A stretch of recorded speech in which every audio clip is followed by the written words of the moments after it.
Hi and welcome to Knit with Hannah. I'm Hannah, I'm here with Knitting Natter to help you knit with ease, confidence and joy. And it's Christmas Eve.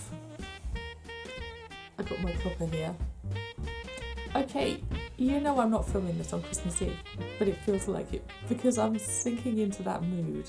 So get your cuppa as well, your Christmas mug, and find your knitting, sit down, have a break. You've been peeling Brussels sprouts and getting the potatoes ready for tomorrow, all that stuff. I actually like to prepare the veg with carols from Kings playing in the background.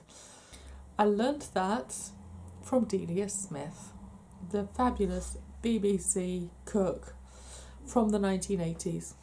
I remember her saying in her Christmas series that she was preparing all the vegetables with carols from Kings in the background. So, yeah, it does make me feel like it's Christmas Eve when that's on. And of course we watch Muppet's Christmas Carol. Who wouldn't? Die Hard comes out at some point this week too. So we already have little rituals through this week. Do you? And let's sink into that knitting as well this week. I'll be back to talk more about that, so keep an eye out. Knitting in between Christmas and the New Year can be so supportive, so helpful, such a big thing. But right now, here on Christmas Eve, sit down with your knitting and reflect. What have you done in 2024 with your knitting? And then this week we can ground and centre into our knitting and we can start to look forward. Reflection is a great thing. I would like to know, what was your most joyful project this year? What did you find the most joy from? What did you love knitting the most? For me, that's a big mixture. I must say I have loved knitting with some new yarns. Just picking them up and saying, oh, that would be fun. Yeah, do it, see what happens. So re-knitting some of those old patterns, the children's patterns that I hadn't picked up for years. Absolutely love knitting them again.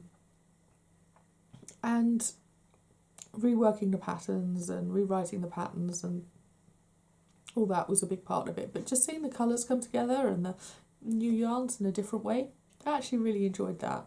So let me know in the comments, what do you think was a joyful project this year? Of course, as well, I have to say the Sashiko cowl. That's been a big part of my year. That's been a massive part of my knitting year, 2024. Because I started it this time last year. It was before 2023 ended that I started the Sashiko cowl. And it has gone all the way through. I'm thinking about it, and I actually gave a couple to my friends within the last month. So that's been lovely. Absolutely joyful, to say the least. So when it comes to the techniques and the skills and the way that we've knitted, what have you added to your knitting this year? Is it a new technique or a genre of knitting, a skill within knitting? Or is it something that you've done to change the way that you knit, the time of day that you knit, or the regularity with which you knit, that sort of thing? Let me know in the comments, I'd love to know. For me, of course, I've picked up this jumper that I'm knitting, and it isn't a new skill. The measuring tape's just fallen on the floor. While it isn't a new skill, because I've knitted jumpers so many times, but I must say I haven't knitted a jumper for a larger garment even, for actually quite a long time. I have really enjoyed it so far. Yes, I'm on the second piece. This is the front, and it's 2 colours.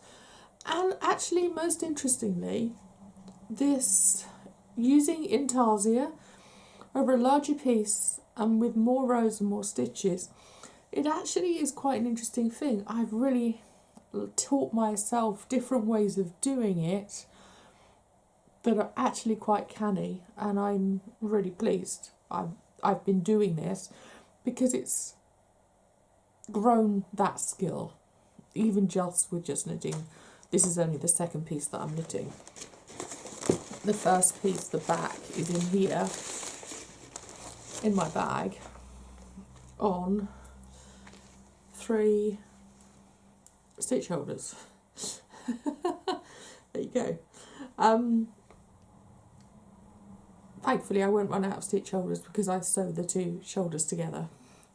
I knit the 2 shoulders together once I finish the front piece, so only the neck will then be on the stitch holder there. But yeah, that's interesting because I wasn't expecting that kind of lesson to come from it, and actually I'm really pleased that it has, and that it has improved the way that I do colour work, that I can share and dip into my courses in that respect as well. So that's something really good.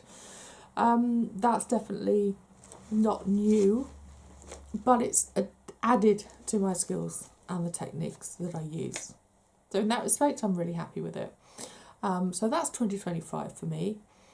I've also done Fair Isle, the Sashiko cowl, was over a larger piece than I'd done before. I have knitted lots of pieces with Fair Isle before, but nothing so over such a larger piece. Lots and lots of stitches over many, many rows, and that was an interesting thing. And when did I last? I'm not sure. I've actually, maybe once or twice before, but not really on a general basis have I done Fair Isle in the round like that, and I was actually really pleased with it.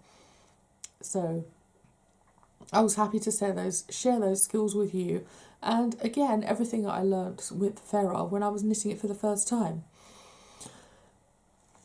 And yeah, so that's my technique. Actually, this year, my techniques have been all about colour, haven't they? There you go. So that's certainly something to think and remember from 2024. That's what I want to ask you now. What memories or connections do you have from 2024? In the form of community and togetherness and connection with your knitting as a whole. Do you feel that knitting has supported you in a bigger way?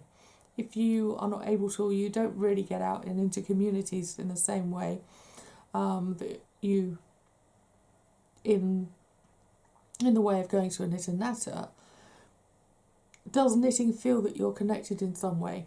Indeed, to the YouTube channels that you follow and the communities there, do you feel that knitting is supporting you in a way that you didn't think it would before? Because knitting is a support mechanism in the way that it gives you so many benefits. It's just a hobby, but actually it's not just anything. It's a big part of our lives if we let it in, and we allow it to become something that supports us in different ways. So for me, I've definitely made more connections with other knitters, and deeper connections with knitters I already knew. For example, just with the knitters I already knew on the YouTube channel, I've got the YouTube membership. And in the membership there are long-term followers and newer followers of the channel. And they're all part of it. And they're all in there asking me questions. We do Q&As every month. And I'm really getting to know their knitting on a different level. I love the way that we have that smaller group inside the YouTube channel. Come and join us. Let's not make it quite so small. Click on the join button below. We'd love to have you there. Don't put your questions in there for January, certainly. There's the January Q&A. We'll be there in the middle of the month. But it's all a big part of the knitting community, certainly, that I'm in. Person to person, Nick and I have investigated further afield yarn shops. The one that I used to go to, it closed down actually quite a few years ago now, a few years before the pandemic. So I wasn't able to find one near me that really suited the way that I knit. Unfortunately, even though those shops are there, they only have a very small selection of what I'd want, which means I actually can't browse and say what would suit me. So we've gone further afield. One shop worked, but only so much. And the one shop that we visited most recently was actually in Oxford. It's not a long drive away, but it's we have to go there for the morning, and it was a really nice place. So I'm really pleased that I've found that. I will definitely go back, and that feels now I've had a chat with the owner, talk about the way that I knit and the way that she's knit, and it feels like there's a real strong connection with the sustainability, the natural fibres and all that sort of thing, and the brands that she allows into the shop as well. That really makes me feel that this is something I want in my life, and I will definitely be going back there. So that's good. I also, 2024, have brought together my friends again to have a knit and natter. Many years ago we were meeting up when all their children were toddlers and at a younger age at school. It did get difficult at a point where it was difficult to find times to meet up because it was evenings or nothing, and then people couldn't come because children were doing this or children were doing that. So now they're all at university or or at work, then it's a lot easier, and we're bringing together our knitting crew again. So that's happened again here in 2024. I'm really pleased about that, and that will definitely be a memory of connection with my knitting this year. We were meeting up for years, and then it stopped, and the pandemic kind of stopped us from meeting up again, and I purposefully went out to find my friend this summer and said, "Shall we do it again? We have to do it again. Let's do it again." And yeah, we managed it. We got it going again.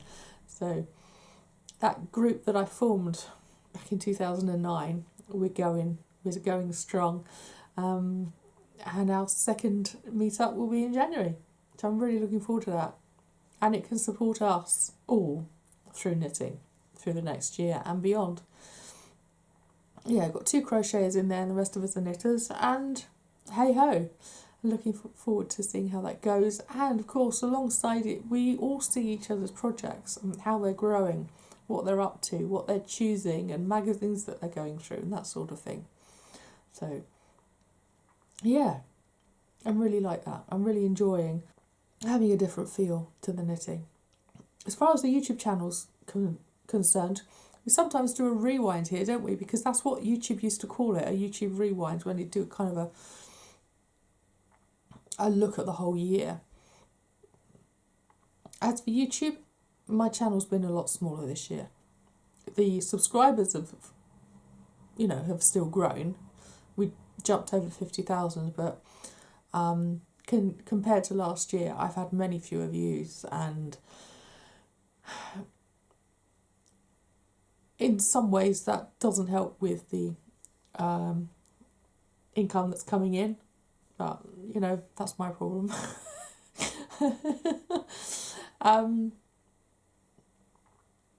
Yeah, but I know that those of you who are here on purpose, and we're here together. That feels wonderful. I wasn't able to be here that much at the beginning of the year. I think that will be a memory from 2024, but I feel that I was there with that in a very different way.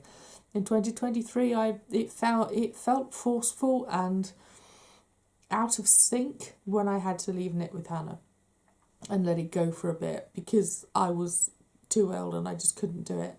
It felt like I didn't have a choice. But this year, when I said I can't do videos for a while, it was I'm making that choice. I wasn't forced to. And I said I will flow with what happens and I will come back here from when I feel like it's right. And I did return. I think I stopped making videos sometime in February and I returned in May, and I very slowly dripped videos and came back again. And it's happened that I'm dropping my videos now every Tuesday at 9:30am, and it seems to be in this structure again, which isn't actually what I wanted. So I'm not sure how that's going to work moving forward. I'd like to do other things. This is one thing that I know will happen in 2025. I have wanted, since I began Knit with Hannah, to actually have a podcast. So I'm going to start that. You may well be aware of the fact that the course, The Confident Knitter, over in my academy, is all created with audios. And the whole point of that is that it is inspiration in a nugget, in a 10 to 15 minute audio. And that podcast gives you inspiration for the knitting day, every single day for 30 days. And that's a whole course. And then I've done that with the knit-alongs as well. Every week with the knit-along, there's a 10 to 15 minute inspiration on a Monday morning in the form of an audio. And that is something that's actually really become part of the ritual of a knit-along. And people listen and find it supportive, and they enjoy listening to it as it moves them through the knit-along, because it's focused on that point of the fact that we're in a knit-along. And that's the kind of thing I wanted to create with a podcast. And over the last year, we've been talking more and more about knitting rhythm. It occurred to me this would be a brilliant theme for a podcast, because I've always had seasonal stuff in my knitting year. I made the spring yarn declutter so many years ago. I can't remember when it was. It might even have been 2018. It could well have been. And also being very aware of the way that we knit in the different seasons gave me the head start to do the winter knitting retreat. And that was maybe 22 that I created that. It may even have been 2021. I can't remember. But being so regular with the seasons and understanding the way that I create videos through the seasons, it just made me think that I could actually go into this deeper, because we've talked about knitting rhythm and how the knitting rhythm moves from the stitches to the times of year that you knit different things. So the tiniest detail and then the much bigger picture as well. So I really wanted to do that, and that's definitely going to be part of 2025. It will be a larger course, and we'll do that every week throughout the year. So 52 episodes, probably some more as well. I'll drop them in, you know what I'm like. And yeah, I'm really excited about that. But it will all be delivered from a podcast app instead of in a course over on the academy. It feels much easier. So that's definitely going to be part of 2025. And it's all come from living and knitting this way in the last couple of years and really understanding how it works in this year, 2024. My knitting journey has guided me towards this and say, let's actually put that into words. Let's create that and actually encourage others to work in this way too. Because I very much recognised that spring I needed to just float and fly and understand and figure out the creativity and where I was going. Summer I started to put down roots and understand what was going on, and the seeds started to germinate and really bring us life. And then I was also resting in the summer and saying, hey, let's just recognise that it's hot and float along and find my way again. And autumn it was, let's start to feel cosy.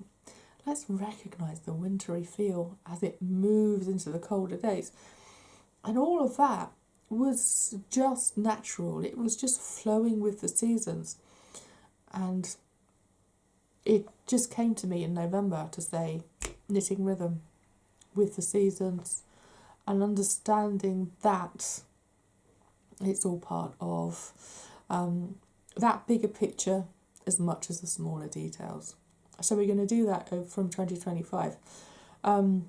It's starting. It will be on the 3rd of January, actually. I wasn't expecting to tell you all of this in this video, but hey, my mouth just started. We're celebrating your 2024 knitting So do tell me in the comments what you're celebrating. Is it anything as big as this? Have you started a YouTube channel or a podcast? I really want to know if you have. Have you started, or are you feeling successful at selling your own knits? Let me know. What part of knitting is giving you the kind of passion and growth and understanding of knitting in the way that the movement of my knitting this year has given me a bit more insight into actually how I want to serve you, and how I want to even serve my own knitting and my own life with my knitting. That's what it's all about, isn't it? How is knitting serving you when you pick it up every day and you appreciate the yarn and you appreciate the stitches and what they give you on a daily basis? That's what knitting is. When I pick this up and I get ready to knit again, I really feel the gratitude for how the yarn sits in my fingers. And I'm not going to start singing again. I know I had a couple of messages saying how wonderful it was that I was singing in the last episode. Oh dear. So do let me know. What was your most joyful project this year? Did you try a new technique or skill, or a new way of knitting? And what memories or connections did knitting bring you this year in 2024? Let me know in the comments. I would love to know. This week, before the new year, no knitting with deadlines or expectations, anything like that. We don't want that. It's just knitting is here to help me think and move away from any stress or busyness or tension that might be going on. It's a week with a lot happening. I didn't realise until I added it up. Nick and I are actually visiting family 4 times over the next week. It all starts on Boxing Day, which is the Thursday this week. It's the 26th. And it doesn't finish until New Year's Day.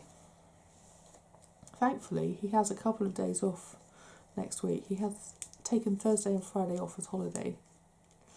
So, yeah, that is a big relief. We actually have some time together after all of that family stuff. Thursday afternoon, Friday morning, Saturday morning, and New Year's Day, which is Wednesday, and possibly a day in between that as well. That's a lot. We need our knitting in between it. We definitely do. And allow yourself that time. Allow yourself that. No expectation knitting. If you want to, pick something up that really gives you joy. Pick something up that is a bit of a free knit, a bit of a fun knit between now and Christmas, between now and the new year, and just have fun with it. But let it soothe you between now and the new year. Let it be something that gives back to you. If you've been knitting gifts in the last few weeks, then all you have to think about is them. Think about you now. Look at how much you can just give yourself by hiding away in the bedroom for 5 minutes with your knitting.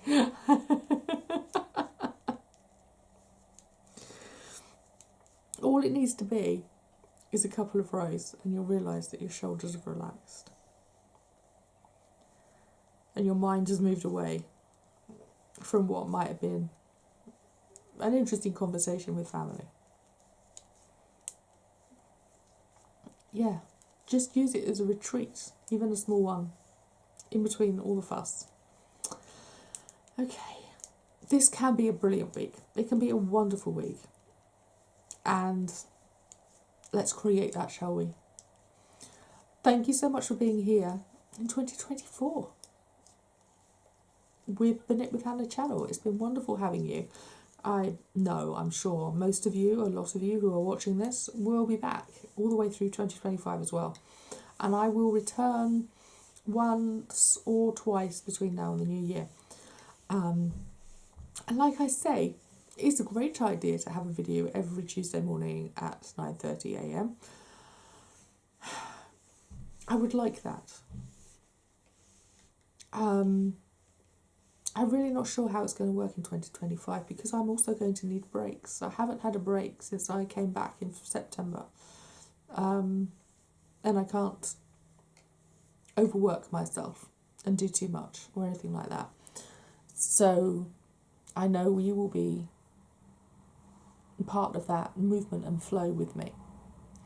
Thank you very much for being here throughout this whole year and returning to me when I came back, when I needed to come back and when it was useful to come back.